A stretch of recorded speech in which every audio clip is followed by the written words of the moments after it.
Ladies and gentlemen, boys and girls, we are grateful for your presence here on the GMAP Broadcast Network. We are the number one faith based motivational and inspirational broadcast platform in the country. We're located at GMAP1.com. That's GMAP, the number one.com. We are all over the world, broadcasting now currently in over 172 countries. Just last week it was 168. Now we are up to 172 countries, 18 years plus. And on today, we are always honored. We're privileged and we are blessed when we have individuals stop by and hang out with us for a few moments and tell us a little bit about who they are and what they're doing. Today is no different. We have this awesome young lady joining us, this awesome author, and I want to give her the opportunity to come on and dive right in. And you know what, Lynn, why don't you do me a favor? Introduce yourself. Why don't you go ahead and tell our viewers and listeners who you are and tell us where you're from, if you don't mind. Well, you'll be able to tell where I'm from once you listen to my voice, but I am from the South. I live in Georgia, but I was born in Tennessee. What I do, I'm a weekly newspaper columnist, and I became one after I retired. The Lord let me retire for about 30 minutes from one career, before he decided I needed to do something else. So I've been writing for the last 6 years, weekly columns for several newspapers in Georgia, across Tennessee, and in senior magazines across the country. I have been featured in Guidepost twice. I write inspirational and motivational stories, and I can write about. My editors let me write about anything. I can write about depression. I can write about fried chicken. Wow. It's just I write about everyday life and how grateful I am to be living it. That is amazing, and just to know that you are a columnist is just that that's just a whole nother story, and we are right. I mean, I don't know how many people caught that and or missed that, but I tell you this, that is a whole nother story right there when you hear that you are a columnist, because that's got to be a pretty exciting venture journey that you're on with that. Let me ask you this. I mean, I can almost script the answer here, but being a columnist, how is it that you got started in being an author and writing publications? When did it all begin for you? Well, it's a little long story, but I think I can make it shorter. When I was a freshman in college back in 1902, my first English class was, English 101. And I had which is creative writing, at a small college in Georgia. And our first day of class, our professor, Dr. Fred Freeman was his name, and he was kind of a hip young guy. And you got to remember, this was in 1967, and yeah, a long time ago. So we're just on that verge of that hippie stuff, and we really liked Dr. Freeman. But Dr. Freeman came into class, and he said, everybody needs to go home. First day of class, he said, I know you think, well, I'm not going to give you homework, but I am. And everybody's moaning and groaning. There was about 32 in our class, I guess. And he said, I need everybody to go home and write a 2-page story and bring it back in. I don't care. It doesn't have to be edited. It doesn't need to look good. I just need to know if I'm going to have any free time to play golf this semester. And if these are really bad and I see how much work I've got to do, I need to know that up front. Wow. So everybody went back to the dorm and wrote their little 2-page story. I wrote mine on the front and back of a piece of notebook paper, because I didn't feel like, since the grade, he had said before, let me back up a little bit. He said, this will not count as a grade unless you make a B+. He said, I'll toss them away. I just want to see what I've got to deal with this class. So I didn't want to waste 2 pieces of notebook paper for something he was going to toss away. So I just said, I'll write it on the front and back. Quickly handed it in. Then we all forgot about it. And about a couple of weeks passed, he walked in. He had all those papers in his hand, and he said, well, here they are. And it doesn't look like I'm going to have a lot of free time this semester. And everybody laughed. But then he said, there were 2 people, which is very rare, that made a B+. And I don't give A's, because if I give an A, that means you don't need me. But there was one that I could have given an A to. And he said, I want these two young women to see me after class, make an appointment after class to come to my office. And one of them was me, Lynn Walker.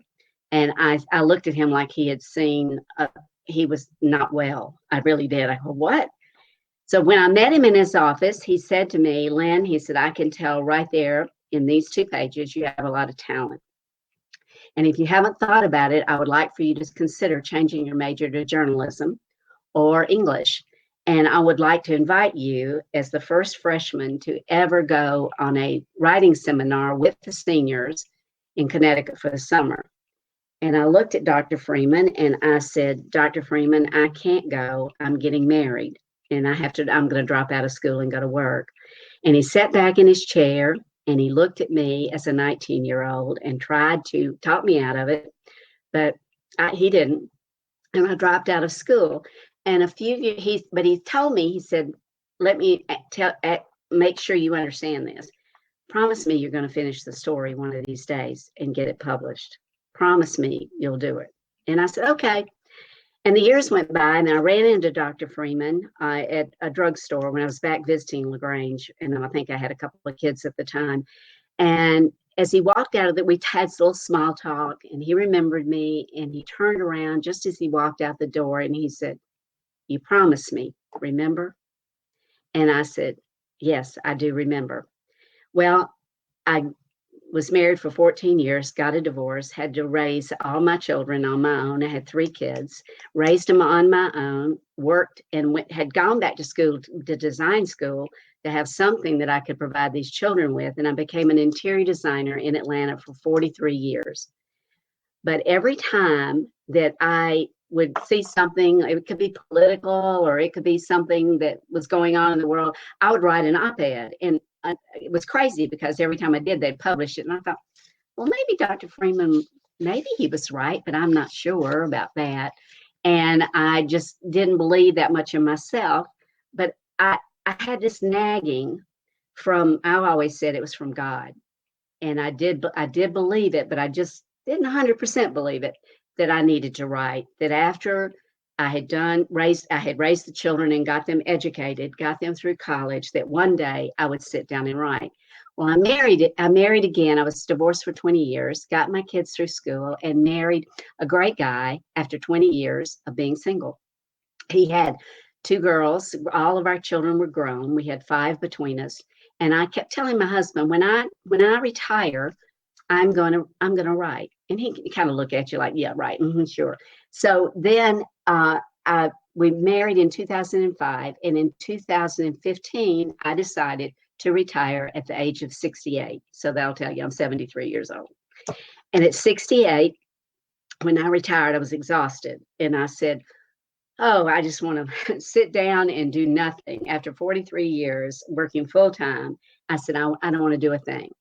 And I said, I just want to take a break and sit in lay in a hammock and read a book. That'd be like fun. That would be something different. Well, right before I retired, and this is the honest truth, and whoever's listening, please believe me. Right before was to retire, I was working on the largest house I'd ever done in my life. It was 25,000 square feet, and I was exhausted. And every night I would go to bed, and I would feel this literally tapping on my shoulder, excuse me, about 12 o'clock every night. And I'd wake me up. And it was as if it wasn't Dr. Freeman, but I knew who it was. And he would say, you promised me, you promised him, you got to write. And he said, and I would go back to sleep. I try to go back to sleep, but there would be 1,000 stories, short stories, just running through my head, one right after another. Couldn't go back to sleep. After about a week of this, I walked to my coffee one morning, and from the bed, I was so mad because I'd had so little sleep. I was still having to do a little bit of work. And I looked out the windows, and I looked up to heaven, and I said, well, God, if you want me to write so badly, you'll have to give me the first sentence. I'll show you. Like, hello. So I got to my coffee and I poured a cup of black coffee into my cup. And when I saw that black coffee go into my cup, the first thing I thought about was my father's 1957 Mercury coming into LaGrange, Georgia as a teenager at 15 years old from Tennessee, where my whole family had lived our entire lives. And my father was taking me to a new country. Georgia was like a new country at 15 years old. And what a difference that trip, that move made in my life. And I took my coffee, came upstairs, and I wrote 2,000 words that day.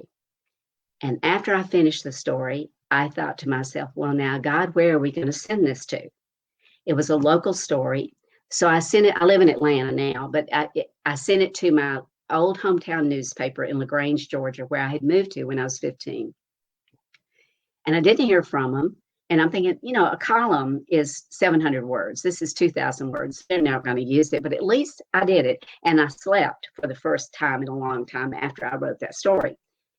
So then I heard back from the editor at LaGrange Daily News, and he said, we're going to run this in 3 different papers, Thursday, Friday, and Saturday, 800 words each. And I thought, oh, that's crazy. Well, that's great. 2 weeks later, I wrote a backup column for them because the story was very popular.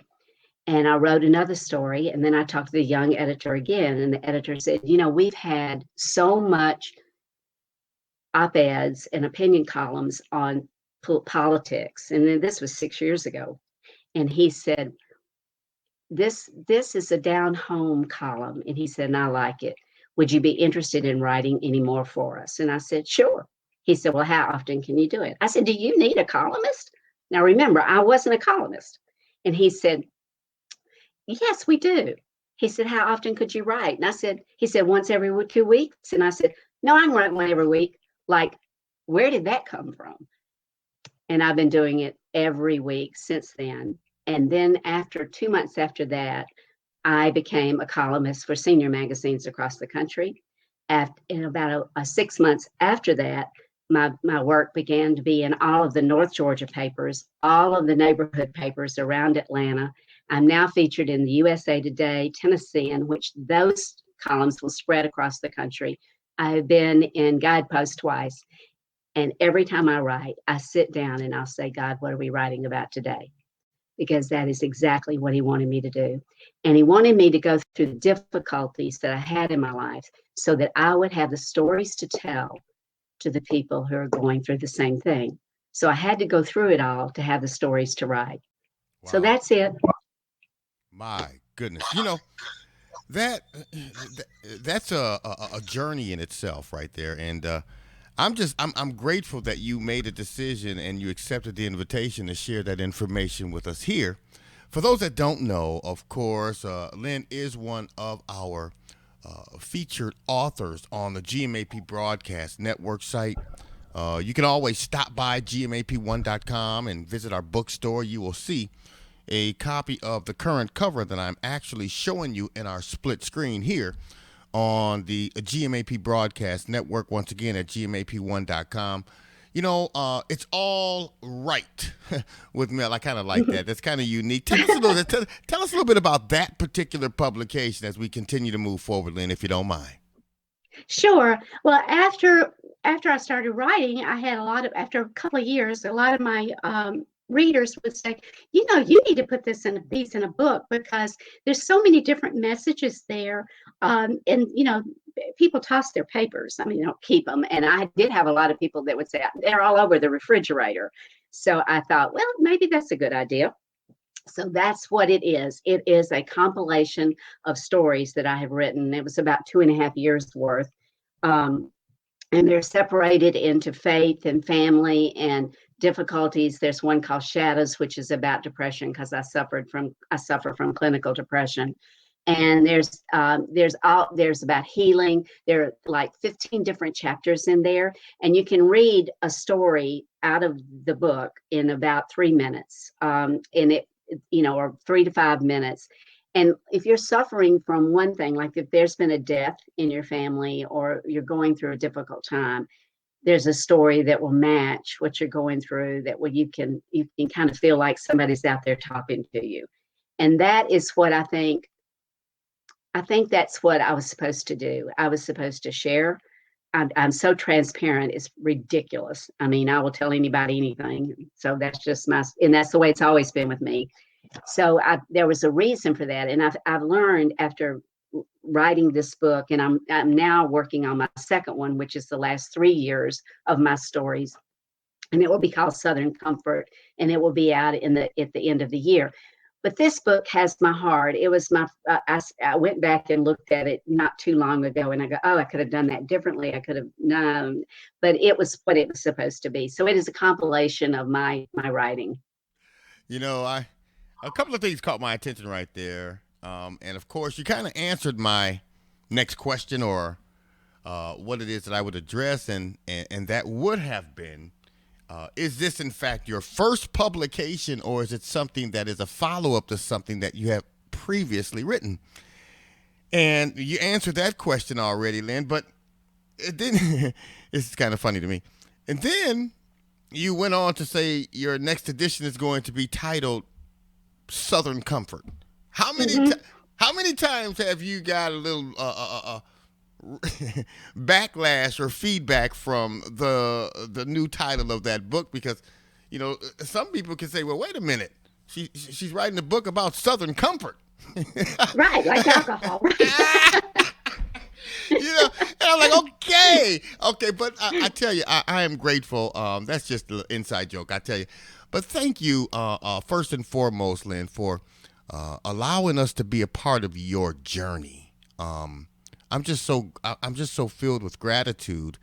It's not every day people accept your invitation to be a part of what it is that they're doing, and you openly accepted our invitation. You're now a featured author. We're going to be doing some follow-ups with you as time continues to go on. Again, for those that don't know, she is a featured author on the GMAP Broadcast Network.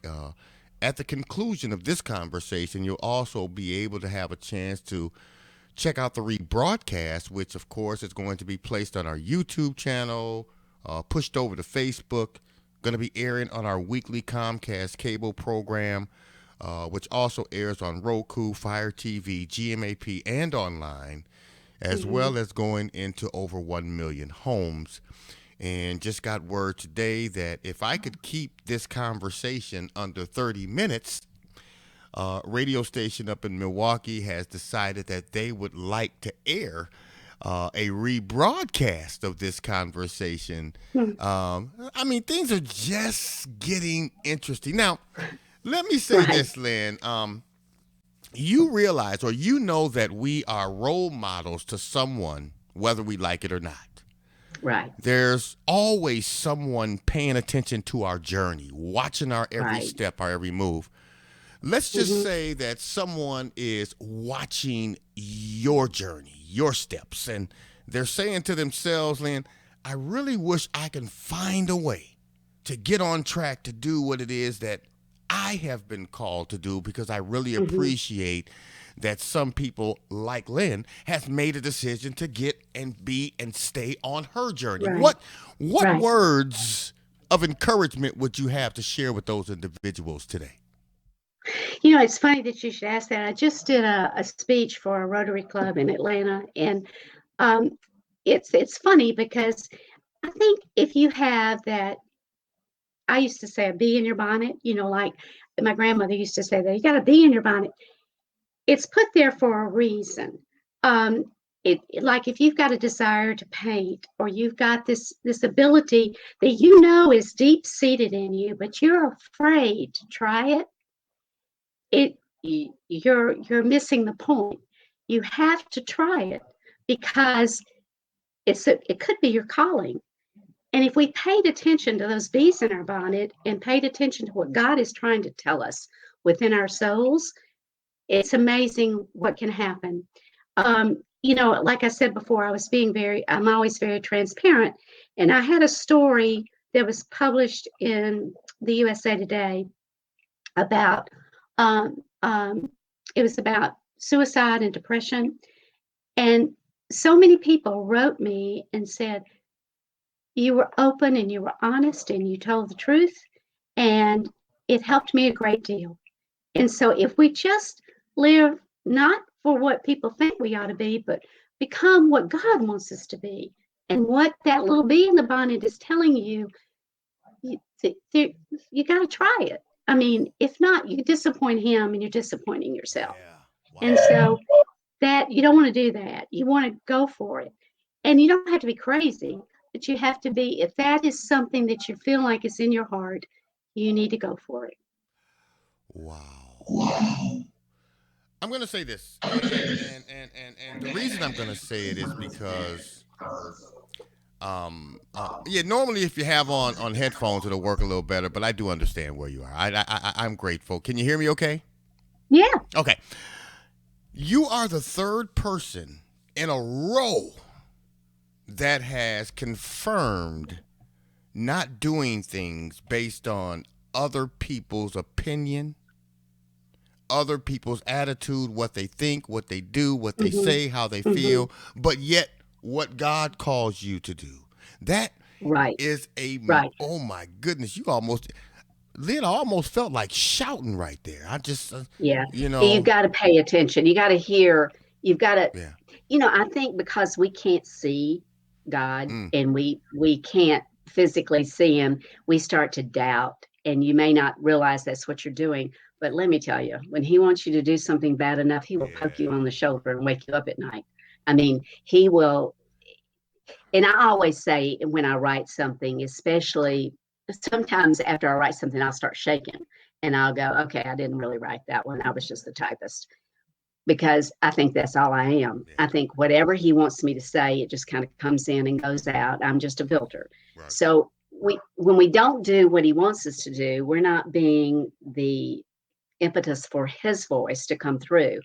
And not all of my work is about faith, but a lot of it is. And you can see and read between the lines. And I if I there's just so much we can do as a country and as my article this week in my paper is an announcement of Jesus come to meeting. Jesus come to Yeah. meeting. Yeah. It's like that's what your parents used to say when you were in trouble. But that's the truth. In the South, that's what they used to say. But I think that we can do so much if we just pay attention and put his voice first, and then we can understand a lot of different things about our own selves. Yeah. But I Right. think you have to pay attention to that. Right. Look, I was 68. That bee in my bonnet was placed when I was 19 years old, and it never left. I could not afford to be a writer and raise three children. There was no way. You can't be a writer and raise three children. God gave me another talent to do interior design. It wasn't my first love. But he knew that he would let me live long enough to be able to go back and be a voice to what he wanted to get out there. And I firmly believe that. I mean, if I died tomorrow, I've gotten 6 years out of this, and over 300 and something stories over, spread across the country. And, it's what I was destined to do. Yeah. Ooh. It's never too late. Never too late. I feel like I'm the grandma Moses of writing, you know? Um, but it's never too late. Never. Well, you you answered another question, and I'm just gonna say thank you again for allowing us to be a part of your journey. Um, I'm just, you know what, I'm just overwhelmed with joy because opportunities continue to knock for certain individuals that have dedicated Mhm. themselves to do what it is that they have been called to do. Now, I know that you did mention, Lynn, that you're working on Southern Comfort, your next publication, and I got to keep saying that. But Well, it's at the top of the title, it explains it much better. okay, There's a little entry to the top on well, the front page of the book. for many of us, that's going to get our attention. Yeah, Okay, and that's going to get and that's what it's meant to yeah. do. Now, my question to you is: those same individuals that we may be role models to, or maybe paying attention to our journey, Mhm. our steps.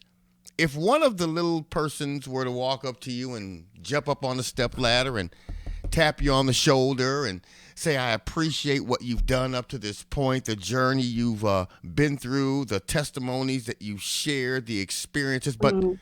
what's next for Lynn Gendusa? What would your response be? What's next for me is whatever God tells me to do. It just seems to happen. I don't know.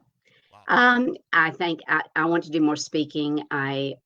My goal is I don't know what the goal is. I think my goal is to help people come together. We're all God's children, and we just need to come together. Mm, And I think we could be raised differently. We could have different socioeconomic, you know, lives, but we've all got hearts, we've all got brains. We are God's children, and we need to come together. mm, And I think when I share things that are difficult or a testimony to a certain part of life, I'm very open about it because I realize some people aren't. And so if they find that person out there that's willing to they feel like they're talking to a friend when they're reading my stories. And I had a letter from a reader just the other day, and he had retired from the corporate world. And he said, I really didn't know what to do with myself. And then all of a sudden, I was presented this um, consulting job. And he said, so I'm a lot like you. And we were the exact same age. And he said, I felt really good. Like I thought I was supposed to retire and just do my thing, but I really wasn't. And I said, that's right. You really weren't. wow. You find people that have gone through similar things that you've gone through because you opened your mouth. And, I'm good at that. My grandmama said, I've never been shy a day in my life, and I haven't. And so what God did was he used that bravado that I have just to spread the message that we are all his children. He Amen. doesn't care what color you are. He doesn't care what you look like. It's what your heart holds and how you share your journey with each other. Wow. Amen. Well, I'm giving you a moment to turn it down. I know what you're doing. I just want to make sure.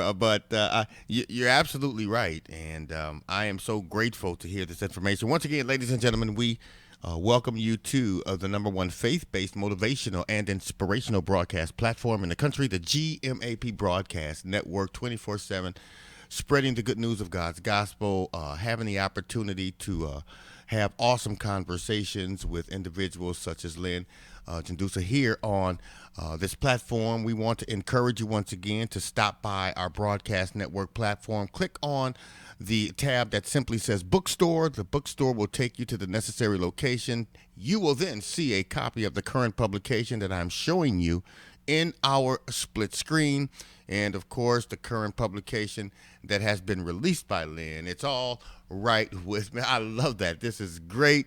And I mean, it's good, and it's from the heart, and that's a wonderful, Yeah. wonderful thing. And of course, I know that there's going to be some individuals out there who they are definitely going to want to reach out and show their love, care, concern, and support by actually having this as a part of their bookshelf, a part of their archives. What is the process for those individuals, Lynn, if they wanted to purchase a copy of your current publication?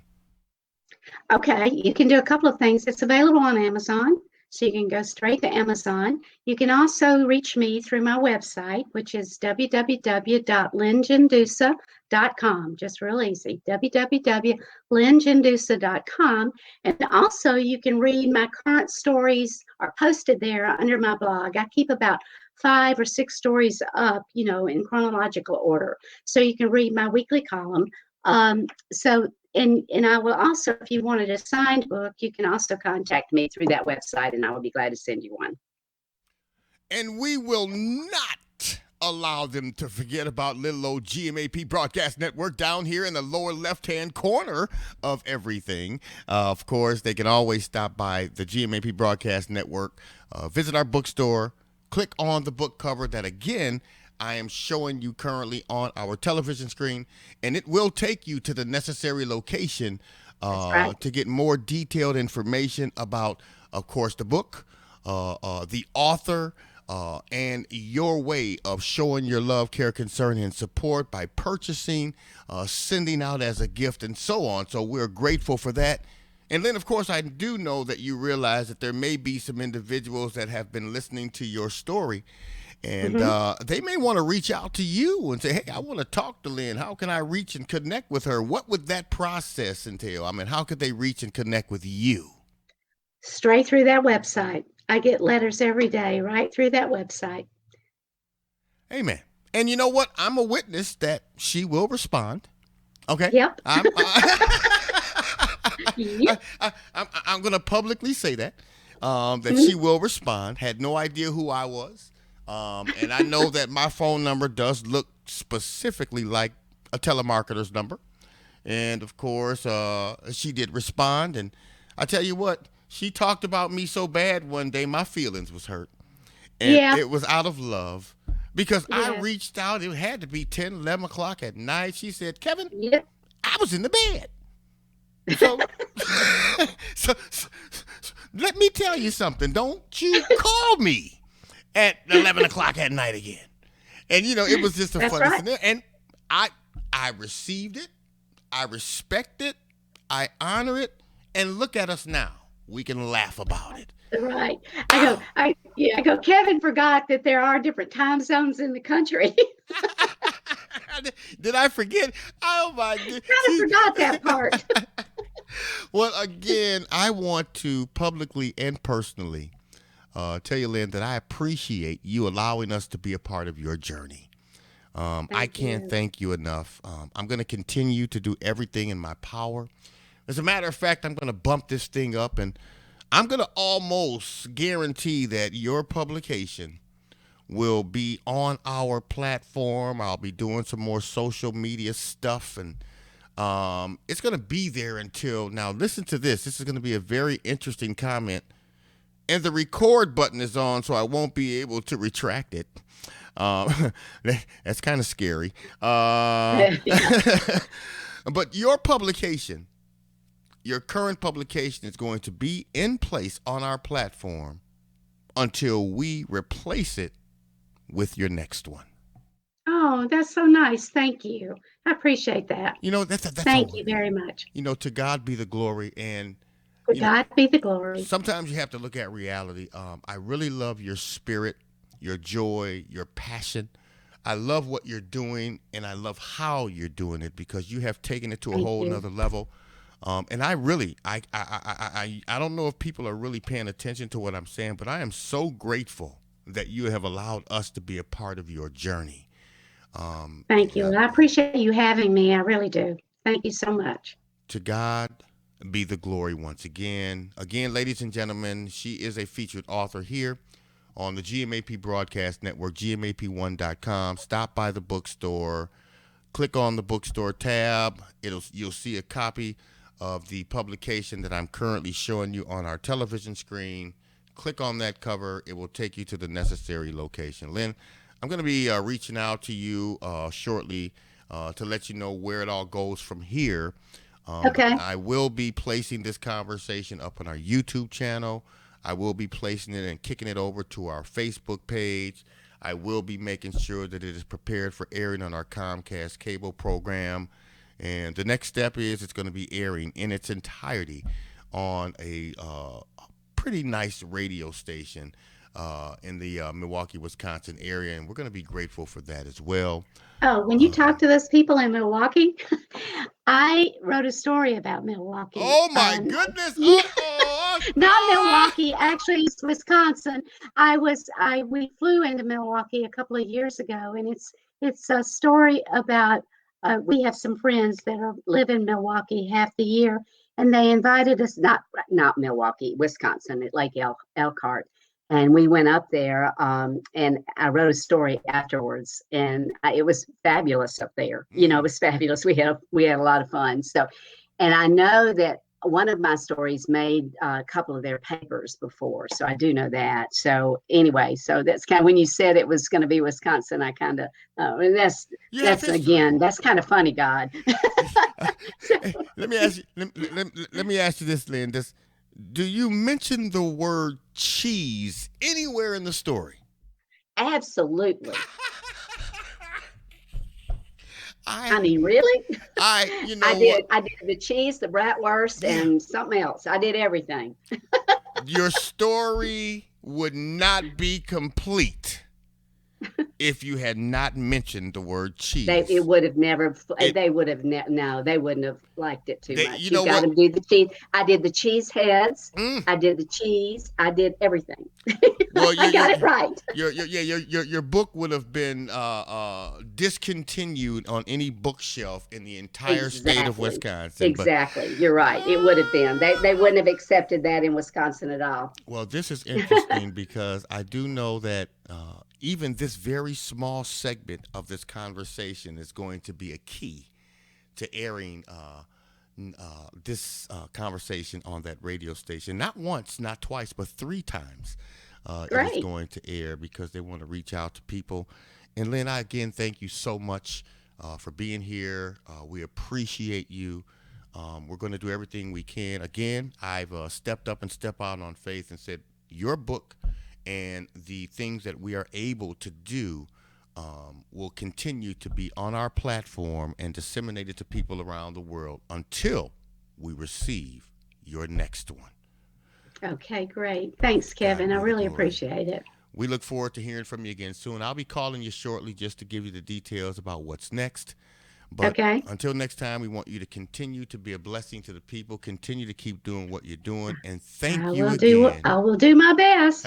Thank you again for allowing us, little old us, to be a part of your journey. Okay? Thank you. Thank you so much. I appreciate it. God bless you all. God bless you as well. We'll be talking to you soon. Okay. Take care.